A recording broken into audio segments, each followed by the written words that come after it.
हाय। आज मैं बात करूँगा कि बहुत से लोग गरीब के गरीब क्यों रह जाते हैं, वो अमीर क्यों नहीं हो पाते, उनके पास पैसा क्यों नहीं आ पाता। सबसे बेस्ट एग्ज़ाम्पल मैं आपको बताऊँगा। वो बताने से पहले मेरी आपसे रिक्वेस्ट रहेगी कि आप मेरे चैनल को ज़रूर सब्सक्राइब करें और अगर वीडियो पसंद आता है लाइक करें, बट चैनल को ज़रूर सब्सक्राइब करें। वहाँ पे एक रेड बटन होता है, उसमें एक ठप्पा लगा दीजिए बस, और मैं इसी तरह से अच्छे अच्छे वीडियोज़ बनाता रहूँगा आपके लिए। अभी स्टार्ट करते हैं। अभी हाल फिलहाल में जैसे कि मैं अभी डिस्कस कर रहा था आपसे कि भाई लोग गरीब के गरीब क्यों रह जाते हैं, क्यों नहीं मतलब पैसा आ पाता है लोगों के पास। अभी मैं सबसे बेस्ट एग्जांपल आपको बताता हूँ। अभी हाल फिलहाल में खबर आई थी कि एयरपोर्ट के लिए लोगों से ज़मीनें ली गई, ठीक है। और ज़मीनें लेने के बाद पहले तो मतलब उनको कम मुआवजा दिया जा रहा था, फिर बाद में इतना इतना मुआवजा दिया गया लोगों को कि भाई किसी को 4 करोड़ रुपए, किसी को 5 करोड़ रुपए, किसी को 6 करोड़ रुपए, 7 7 8 8 करोड़ रुपए भी मुआवजा मिला। अब कायदे से तो ये बात होनी चाहिए कि भाई अब इतना ज़्यादा पैसा मिल चुका है तो फिर उनकी ज़िंदगियाँ तो अच्छी हो जानी चाहिए, बट ऐसा हुआ नहीं। अब हुआ क्या, ऑन एन एवरेज सब लोगों को 3 4 करोड़ रुपए मिला ज़मीन का मुआवजा, क्योंकि वो एयरपोर्ट के लिए ज़मीन ली थी सरकार ने और ज़मीन के लिए मुआवजा मिल गया। और फिर बाद में लोगों ने क्या किया, कुछ लोगों ने बुलेट खरीद ली, कुछ लोगों ने बोलेरो की गाड़ियाँ, पता नहीं 25 25 30 30 लाख की गाड़ियाँ खरीद ली। और सबसे बुरी चीज़ ये हुई कि जो बच्चे थे वो गलत चीज़ों में पड़ गए। वो ये शराब की लत और ये सब फालतू की लत, फालतू की आदतों में पड़ गए। और इससे हुआ क्या कि वो फैमिलियाँ पूरी तरह से बर्बाद हो गई। और जितना भी पैसा था, अब किसी को 2.5 3 करोड़ रुपये, देखिए 2.5 3 करोड़ रुपया किसी ज़मीन के मुआवजे के तौर पर मिले वो कम नहीं होता, लेकिन एक तरीका होता है कि भैया अगर आपको इतना पैसा मिल रहा है तो आप उसे कहीं इन्वेस्ट कर दो, उसे कहीं एफडी में इन्वेस्ट कर दो, उसे किसी म्यूचुअल फंड में इन्वेस्ट कर दो। ये तो नहीं कि सारे पैसे उड़ा दो।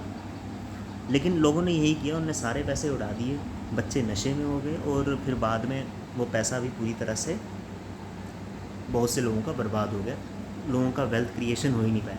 अब एक समझदार इंसान क्या करेगा, अगर उसके पास पैसा आएगा तो हो सकता है कि वो कुछ ज़रूरी मतलब कुछ गाड़ी वाड़ी, सस्ती सी कोई गाड़ी खरीद ले, नॉर्मल ओल्टो वोल्टो, ठीक है, उसमें कोई हर्ज नहीं है। और साथ में कुछ अगर मतलब कुछ ज़मीन का मतलब कुछ ख़रीदना है वो भी खरीद सकता है। बट एक समझदार इंसान थोड़ा बहुत खर्चा करके बाद में वो सही जगह इन्वेस्ट करेगा, वो एफडी में इन्वेस्ट करेगा, म्यूचुअल फंड में इन्वेस्ट करेगा, उसी पैसे को दोबारा किसी और ज़मीन में इन्वेस्ट करेगा ताकि उसकी और इनकम जनरेट हो। समझदार इंसान ये करेगा। बेवकूफ़ इंसान क्या करेगा, उसके पास पैसा आया, वो सारा का सारा पैसा ख़त्म कर देगा, फ़ायदा कुछ नहीं होगा। उल्टा फिर बाद में फिर से वही लोग जो हैं, जो पहले मजदूरी कर रहे थे, दिहाड़ी कर रहे थे, और बाद में वो फिर से उसी फिर जब सारा पैसा ख़त्म हो गया फिर से वो दिहाड़ी कर रहे। ठीक है, मेरे ख्याल से ये होना चाहिए कि भैया अगर मुआवजे के तौर पर किसी को, ज़मीन के मुआवजे के तौर पर किसी को 2 2 3 3 करोड़ रुपए मिलते हैं तो सरकार को एक मतलब कुछ समझाना चाहिए। हालांकि ये सरकार की रिस्पॉन्सिबिलिटी नहीं है, ये बंदे की रिस्पॉन्सिबिलिटी है कि वो पैसे को मतलब अगर इतना मतलब ज़मीन का मुआवजा मिलता है तो वो उसे कैसे इन्वेस्ट करें। हाल लेकिन फिर भी सरकार इसमें रिस्पॉन्सिबिलिटी ले सकती है कि भैया आपको किस तरह से, अब आपको इतना पैसा दे रहे हैं तो आपको किस तरीके से मतलब जगह जगह इन्वेस्ट करना है इस पैसे को, तो सो दैट कि भाई आपको उससे इनकम जनरेट हो। ये नहीं कि सारा पैसा आपका गायब हो जाए, वो करना चाहिए। या फिर एक स्कीम चला सकती है कि भैया मुआवजे के तौर पर ज़मीन मिलती है तो उसको पहले बोल दें कि भाई ये हम आपकी एफडी करा रहे हैं 5 साल की,